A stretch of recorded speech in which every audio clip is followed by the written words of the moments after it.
महाभारत के युद्ध में एक से बढ़कर एक शूरवीर योद्धाओं ने भाग लिया था, जिन्हें युद्ध में हराना देवताओं के लिए भी दुष्कर कार्य था। लेकिन उसी महाभारत के युद्ध में दो ऐसे महारथी योद्धा भी थे, जिन्हें हराना स्वयं भगवान श्री कृष्ण के लिए भी एक चुनौती थी। प्रिय मित्रों, आइए जानते हैं कि आखिर कौन थे वो दो योद्धा। उससे पहले अगर सानवी संस्कृति यूट्यूब चैनल पर नए हैं तो चैनल को सब्सक्राइब करके इस वीडियो को अपने मित्रों के साथ शेयर अवश्य कर लें और बेल आइकन दबाना ना भूलें, ताकि इसी प्रकार के वीडियोज़ के लेटेस्ट अपडेट आप तक सबसे पहले पहुंचे। प्रिय मित्रों, महाभारत के अनुसार भगवान श्री कृष्ण के दो शिष्य थे। भगवान श्री कृष्ण के पहले शिष्य अभिमन्यु थे और भगवान श्री कृष्ण के दूसरे शिष्य घटोत्कच के पुत्र बर्बरीक थे। जब बर्बरीक की आध्यात्म की शिक्षा भगवान श्री कृष्ण के द्वारा पूरी कर दी गई, तब भगवान श्री कृष्ण ने बर्बरीक को आदेश दिया कि वह भगवान शिव की तपस्या करके उनसे शक्तियाँ अर्जित करें। भगवान श्री कृष्ण के आदेश पर बर्बरीक भगवान शिव की कठोर तपस्या करने लगा। भगवान शिव की कठिन तपस्या करने पर बर्बरीक को भगवान शिव के द्वारा 3 बाण प्राप्त हुए।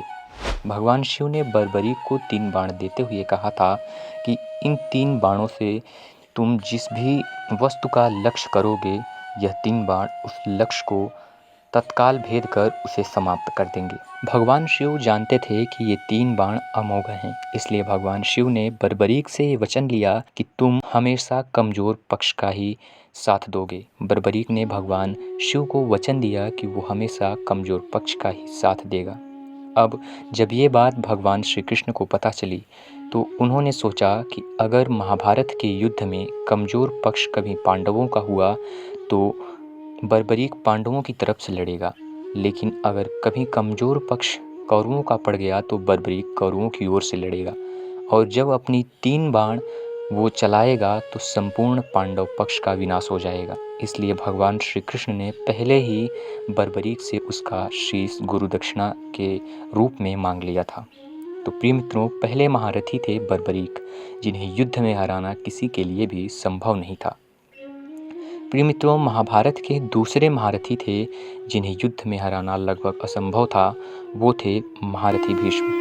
प्रिय मित्रों, महारथी भीष्म ही एक महाभारत के अकेले ऐसे योद्धा थे जिन्होंने बिना किसी छल के अपने गुरु को युद्ध में परास्त किया था। जी हाँ, महारथी भीष्म ने अपने गुरु परशुराम को, जिन्हें भगवान श्री विष्णु का अवतार भी माना जाता है, उन्हें युद्ध में परास्त किया था। महारथी भीष्म को ऐसा भी वरदान था, उनके पिता द्वारा उन्हें वरदान प्राप्त था कि जब तक वे खुद न चाहें तब तक उनकी मृत्यु नहीं हो सकती, तथा वे सर्वश्रेष्ठ योद्धाओं में से गिने गए हैं।